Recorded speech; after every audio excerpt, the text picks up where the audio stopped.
नमस्कार, मैं अलीशा। आप देख रहे हैं स्टेट मिरर हिंदी। नजर डालते हैं महाराष्ट्र और झारखंड चुनाव से जुड़ी बड़ी खबरों पर। महाराष्ट्र कांग्रेस के गारंटी कार्ड पर पार्टी नेता विजय वडेट्टीवार ने कहा, हम सोच रहे हैं कि चुनाव से पहले जनता को कांग्रेस का गारंटी कार्ड दिया जाए। ये 30 अक्टूबर को जारी किया जाएगा। जल्द ही घोषणा पत्र जारी किया जाएगा। महाराष्ट्र के कांग्रेस प्रभारी रमेश चन्नीथला ने कहा, महाराष्ट्र विधानसभा चुनाव के लिए कांग्रेस की अंतिम सूची आ जाएगी। हम महाराष्ट्र में अच्छी लड़ाई लड़ेंगे और सरकार बनाएंगे। महाराष्ट्र विधानसभा चुनाव को लेकर कांग्रेस ने तीसरी लिस्ट जारी कर दी है। पार्टी ने 16 उम्मीदवारों के नाम का ऐलान किया है। कांग्रेस अपनी तीनों लिस्ट में 87 उम्मीदवारों के नाम का ऐलान कर चुकी है। पहली लिस्ट में 48, दूसरी लिस्ट में 23 और तीसरी लिस्ट में 16 उम्मीदवारों को उतारा गया। महाराष्ट्र विधानसभा चुनाव के लिए बीजेपी ने 22 उम्मीदवारों की अपनी दूसरी सूची जारी कर दी। बीजेपी ने कुल मिलाकर अब तक 121 सीटों पर उम्मीदवारों की घोषणा कर दी है। इससे पहले 21 अक्टूबर को भाजपा ने अपनी पहली सूची में 99 उम्मीदवारों की घोषणा की थी।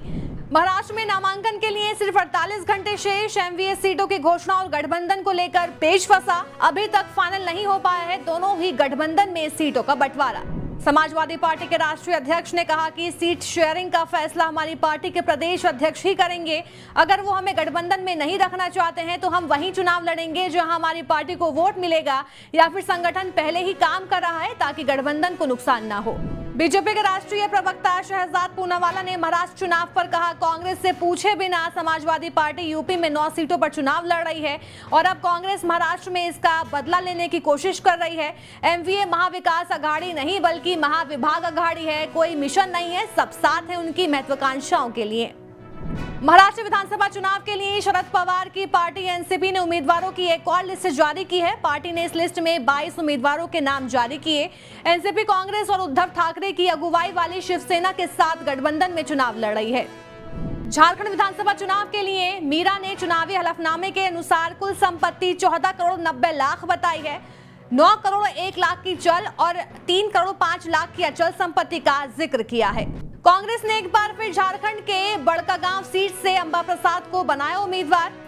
अंबा प्रसाद ने सबसे कम उम्र में झारखंड विधानसभा के सदस्य बनने का इतिहास रचा।